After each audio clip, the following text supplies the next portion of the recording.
Hello అండి, ఇవాళ నేను ముస్లిం స్టైల్లో బగారా రైస్ చేస్తున్నానండి. 2 ఉల్లిపాయలు, ఒక 5-6 పచ్చిమిరపకాయలు కట్ చేసుకున్నానండి. మజ్జికి ఇలా కట్ చేసుకుంటే సరిపోయిద్ది.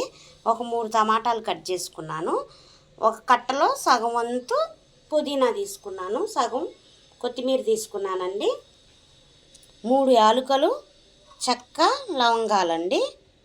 బగారా రైస్కి గిన్నె పెట్టేసుకున్నానండి. నేను ఒక 3/4 కేజీ దాకా చేస్తున్నాను. కొంచెం నెయ్యి అండి, కొంచెమే వేసుకుంటున్నాను నెయ్యి, కొంచెం నూనె.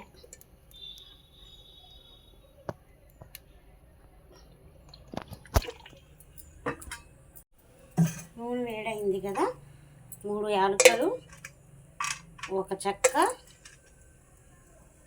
5-6 లవంగాలండి. అల్లం వెల్లిపాయ పేస్ట్ వేసుకుంటున్నానండి. అల్లం వెల్లిపాయ పేస్ట్ వేసుకున్నా కదండి, ఇది బాగా గోల్డ్ కలర్ వచ్చేలాగా ఫ్రై చేసుకోవాలి. అల్లం వెల్లిపాయ పేస్ట్ బాగా గోల్డ్ కలర్ రావాలండి. అల్లం వెల్లిపాయ పేస్ట్ బాగా గోల్డ్ కలర్ రావాలండి. ఇందులోనే టేస్ట్ ఉంటుందండి. ఇది ఎంత వేగితే అంత టేస్ట్ వస్తుంది. అల్లం వెల్లిపాయ పేస్ట్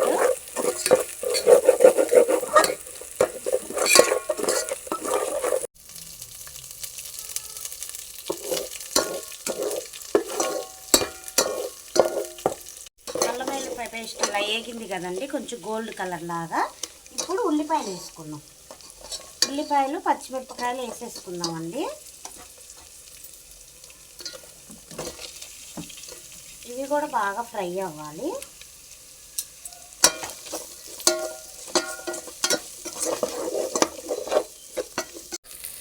ఉల్లిపాయలు బాగా మగ్గిపోవాలండి, సాఫ్ట్గా, చాలా సాఫ్ట్గా ఫ్రై అయిపోవాలండి ఉల్లిపాయలు.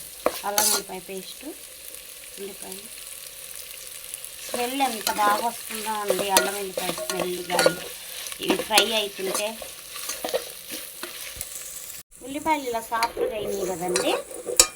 ఇప్పుడు పుదీనా, కొత్తిమీర వేసేసుకున్నామండి. పుదీనా, కొత్తిమీర వేసుకొని బాగా కలుపుకోవాలి. అల్లం వెల్లిపాయ పేస్ట్ అడుగుతా ఉంటుందండి, మనం వేయించుకుంటా తీసుకోవాలి.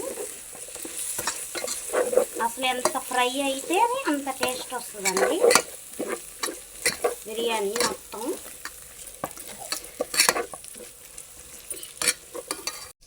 ఇప్పుడు టమాటాలు కూడా వేసేసుకుందామండి. పుదీనా, కొత్తిమీర కూడా సాఫ్ట్గా ఉడికిపోయింది కదా.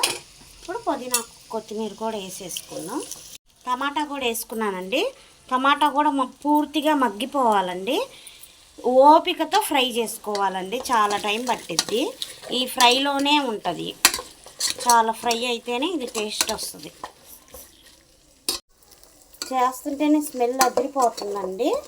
ఇంకా అయిపోయాక ఎంత టేస్ట్గా ఉంటుందో మా బిర్యానీ.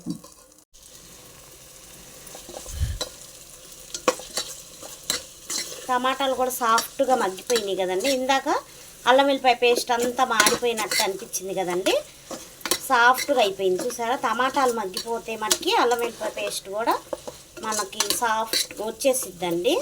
దానికంటే మసాలా అంతా వచ్చేసిద్ది. ఇంకొంచెం సాఫ్ట్గా అవ్వాలండి, చాలా సాఫ్ట్గా అవ్వాలి. ఉల్లిపాయలు, టమాటాలు, కొత్తిమీర, పుదీనా అంతా సాఫ్ట్గా అయిపోయింది కదండి. ఇప్పుడు కొంచెం పెరుగు వేసుకుందాం. ఒక 2-3 స్పూన్లు పెరుగు వేసుకుంటున్నానండి.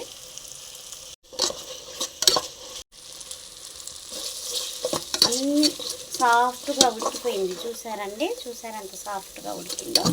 ఇంకొక 2-3 నిమిషాలు ఫ్రై చేసుకోవాలండి. ఇప్పుడు కొంచెం ధనియాల పిండి వేసుకుంటున్నానండి. ధనియాల పిండి వేసుకున్నాను. ధనియాల పౌడర్ వేసుకున్నా కదా, లవంగా చెక్క పౌడర్ కూడా వేసుకున్నాను.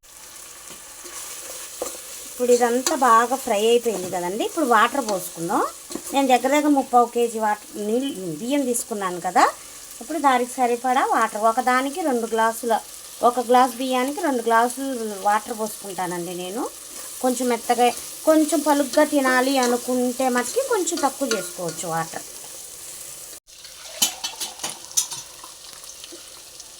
వాటర్ పోసుకుంటున్నానండి. నేను ఒకటి పోసుకున్నాను.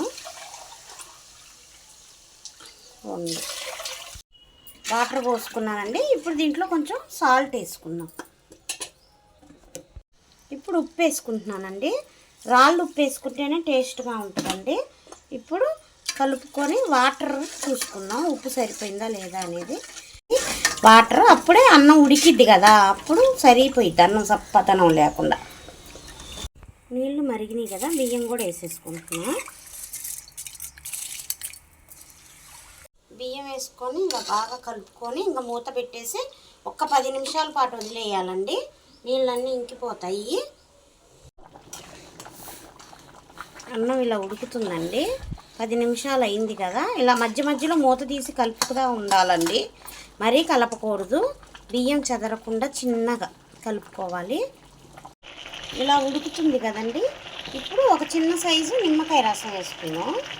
నిమ్మకాయ రసం మర్చిపోకుండా వేసుకోవాలండి. ఇప్పుడు అన్నం అంతా బాగా కలుపుకుందాం. ఈ చిన్న సైజు అంత నిమ్మకాయ వేసుకున్నానండి. ఇప్పుడు ఇలా దగ్గరకు అయింది కదా, ఇంకొక 5 నిమిషాలు హై ఫ్లేమ్లో ఉంచి ఇప్పుడు లో ఫ్లేమ్లో పెట్టేసుకుందాం.